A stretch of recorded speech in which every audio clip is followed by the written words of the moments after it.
11th के कुछ class 11 के कुछ केमिस्ट्री के क्वेश्चन देखेंगे। तो जो हमारे पास जो फर्स्ट क्वेश्चन है वो है अ measured temperature on Fahrenheit is 200 degree F. What will this reading be on Cuise's scale? ठीक है, ये हमारे पास क्वेश्चन है। ये इंग्लिश मीडियम बच्चों के लिए यूज़ होगा ज़्यादा, क्योंकि वो इंग्लिश पढ़ते हैं इसलिए। तो ऑप्शन है यहाँ पर A 40 degree Celsius, B 94 degree Celsius, and C 93.3 degree Celsius, and D 30 degree Celsius. तो इसका जो करेक्ट आंसर होगा ना वो क्या होगा पता है? सी 93.3 डिग्री सेल्सियस। इसमें कोई बनाना नहीं है, ये आपको लर्न रखना है, ठीक है। तो अब नेक्स्ट क्वेश्चन देखते हैं। तो हमारे पास जो नेक्स्ट क्वेश्चन है वो है कि if 500 millilitre of A 5 mole solution, molarity का सिंबल भी ऐसा ही होता है। मोलरिटी का सिंबल होता है हमारा कैपिटल एम, इस ऐसे डिनोट करते हैं मोलरिटी का सिंबल। लेकिन जब मोलरिटी का बात होता है तो अब देखते हैं हम लोग थर्ड क्वेश्चन, ठीक है। तो थर्ड क्वेश्चन में है हमारा कि what is the mass percent of carbon, what is the mass percent of carbon in carbon dioxide, ठीक है। तो इसका जो ऑप्शन है वो है 0.034%, 27.27%, और थर्ड है 304%, एंड लास्ट है 28.7%। इसका जो करेक्ट आंसर होगा वो होगा हमारे पास 27.27%, ठीक है। मतलब option number B is correct. अब अलग क्वेश्चन, नेक्स्ट क्वेश्चन देखते हैं। तो अब नेक्स्ट क्वेश्चन है हमारे पास 1 मिनट।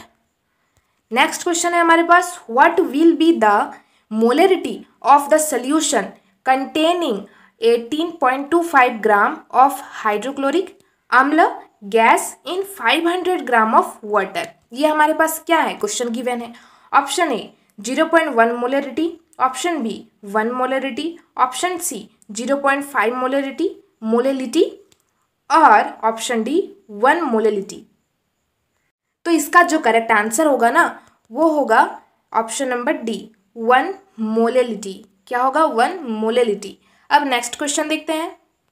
तो नेक्स्ट क्वेश्चन है हमारे पास, नेक्स्ट क्वेश्चन है यहाँ पर, नेक्स्ट क्वेश्चन है 16 ग्राम ऑफ O2 यानी oxygen has same number of molecules as in. Option number A 16 gram of CO, option B 28 gram of N2, option C 14 gram of N2, option D 1.0 gram of H2। तो इसका जो correct answer होगा वो option C और option D दोनों होगा, ठीक है। Molecules 16 gram of O2 has same number of molecules as in. Same number क्या होगा? तो सेम 1.0 ग्राम ऑफ H2 और होगा 14 ग्राम ऑफ N2, ठीक है। नेक्स्ट क्वेश्चन की तरफ आगे बढ़ते हैं। अब अलग क्वेश्चन इसमें क्या है, इसमें है कि which of the following terms are unitless, ठीक है। फर्स्ट ऑप्शन है हमारे पास, फर्स्ट ऑप्शन है molarity, second molarity, third mole fraction, and fourth mass percent. तो इसका जो करेक्ट आंसर होगा वो मोल फ्रैक्शन और मास परसेंट दोनों होगा, ठीक है। अब नेक्स्ट क्वेश्चन देखते हैं। अब नेक्स्ट क्वेश्चन में है हमारे पास, नेक्स्ट क्वेश्चन में हमारे पास if the density of a solution is 3.12 gram millilitre, the mass of 1.5 millilitre solution in SF। SF का मतलब क्या होता है? SF का मतलब होता है आपका सिग्निफिकेंट फिगर, ठीक है। SF का मतलब होता है सिग्निफिकेंट फिगर, ठीक है। तो फर्स्ट ऑप्शन है हमारे पास 4.7 ग्राम, उसके बाद है 4680 मल्टीप्लाई मतलब क्या है, ये 4680 इंटू 10⁻³ ग्राम। ये टाइपिंग में मिस्टेक हो गया होगा, ये -3 ग्राम होगा, 10⁻³ ग्राम, ठीक है। थर्ड ऑप्शन है 4.680 ग्राम एंड लास्ट ऑप्शन है 46080 ग्राम। तो इसका जो करेक्ट आंसर होगा वो होगा हमारे पास 4.7 ग्राम, इसका करेक्ट आंसर होगा, ठीक है। अब नेक्स्ट क्वेश्चन की तरफ आगे बढ़ते हैं हम लोग। अब नेक्स्ट क्वेश्चन में है हमारे पास, नेक्स्ट क्वेश्चन में है कि which of the following solution have the same concentration। ये हमारे पास क्वेश्चन क्या है, गिवन है। ऑप्शन नंबर ए में है हमारा कि 20 gram of NaOH in 200 ml of solution, and B number question है हमारे ऑप्शन है हमारे पास 0.5 mole of KCl in 200 millilitre of solution, and third है 40 gram of NaOH in 100 ml of solution, and last है 20 gram of KOH in 20 ml of solution. तो इसका जो करेक्ट आंसर होगा वो होगा हमारे पास option number A is correct, इसका आंसर हो जाएगा। क्या हो जाएगा? ऑप्शन नंबर ए इसका करेक्ट आंसर हो जाएगा, ठीक है। अब नेक्स्ट क्वेश्चन में है हमारे पास, नेक्स्ट क्वेश्चन में है कि which of the following pairs have the same number of atoms, ठीक है। तो 16 gram of O2 and 4 grams of H2 के सेम नंबर है? नहीं, ये नहीं है। नेक्स्ट ऑप्शन देखते हैं, 16 gram of O2 and 44 grams of CO2 क्या सेम है? बताइए, क्या सेम है? ये नहीं है, ये भी सेम नहीं है। थर्ड ऑप्शन की तरफ देखते हैं, 28 gram of N2 and 32 gram of O2। Of course हो सकता है। N2 का कितना होता है? N2 का जो होता है परमाणु द्रव्यमान यानी एटॉमिक मास N2 का कितना होता है? N2 का एटॉमिक मास होता है 14। तो 14 को जब 2 से मल्टीप्लाई करेंगे तो ये 28 आ जाएगा ना, आएगा नहीं 28? बताइए, 28 आ जाएगा। और यहाँ पर 32 ग्राम ऑफ O2, O का ऑक्सीजन का होता है 16 इंटू 2 तो 32 हो गया। वैसे ही इसको देखेंगे तो 12 gram of carbon and 23 gram of Na। Sodium का तो 23 होता है और कार्बन का 12 होता है। तो हाँ, ऑप्शन नंबर सी और option number D is right. इस क्वेश्चन का आंसर जो होगा वो ऑप्शन नंबर सी और ऑप्शन नंबर डी होगा, ठीक है। अब नेक्स्ट देखते हैं। तो अब देखो, कुछ क्वेश्चन है जिसको हमें सॉल्व करना है। तो क्वेश्चन क्या है? Calculate the molecular mass of first H2O, carbon dioxide, methane. H2O क्या बोलते हैं? वाटर बोलते हैं। तो ये हमारे पास क्वेश्चन है। तो सबसे पहले ए वाला हम देखते हैं, क्या है? H2O, ठीक है। तो यहाँ पर क्या करेंगे हम लोग? H2O का मॉलिक्यूलर मास निकालेंगे, ठीक है।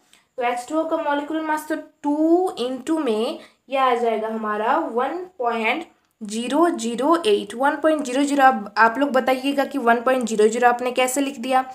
तो 1.00 होगा इसलिए क्योंकि जो H2O का होता है वो 18 होता है, ठीक है। उसके बाद क्या करेंगे?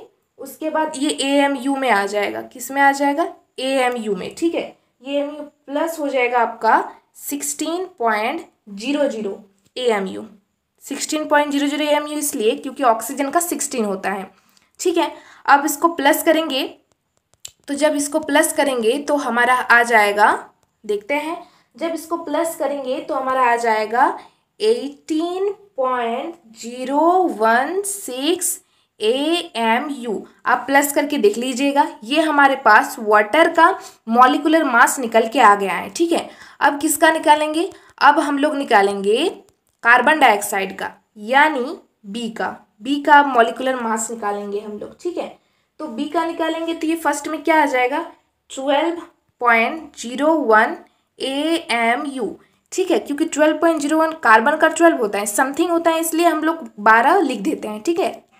उसके बाद क्या करेंगे? 12.AMU प्लस 2 इंटू में हमारा आ जाएगा 16.00 AMU। ये कैसे आ गया? 2 इंटू कहाँ से आ गया? O2 में देखो ना, 2 मल्टीप्लाई में है तो, और ऑक्सीजन का 16 होता है, समथिंग होता है, तो हम लोग वैसे लिख देते हैं, कार्बन का 12 16 वैसे लिख देते हैं। तो ये 2 इंटू में आ गया। अब इसको मल्टीप्लाई और प्लस करके क्या आएगा देखते हैं हम लोग। तो अब इसको प्लस और मल्टीप्लाई जब करेंगे, यहाँ पर जगह नहीं है ज़्यादा इसलिए आप कर लीजिएगा मल्टीप्लाई और प्लस, तो ये आएगा 44.01 AMU। ये आपका आंसर आ जाएगा। ठीक है, किसका? कार्बन डाइऑक्साइड का। वाटर का निकालिए, कार्बन डाइऑक्साइड का निकालिए, अब मीथेन का निकालना है। CH4 को क्या बोलते हैं? मीथेन बोलते हैं ना। CH4 मीथेन, C2H6 क्या होता है? इथेन। वैसे C3H8 methane, ethane, propane, butane आप जानते होंगे। ठीक है, अब नेक्स्ट क्वेश्चन देखते हैं। लास्ट क्वेश्चन है हमारे पास, वो है मीथेन का, यानी किसका निकालेंगे हम लोग निकालेंगे मीथेन का मॉलिक्यूलर मास। ठीक है, तो मीथेन का निकालेंगे तो वही कार्बन है, तो 12.01 AMU, 12.01 AMU प्लस आ जाएगा 4 इंटू में 1.008, क्या आ जाएगा? 1.008 AMU। ठीक है, ये हमारे पास इतना तक आ गया। 4 इसलिए क्योंकि 4 हाइड्रोजन में मल्टीप्लाई है, जैसे ये कार्बन डाइऑक्साइड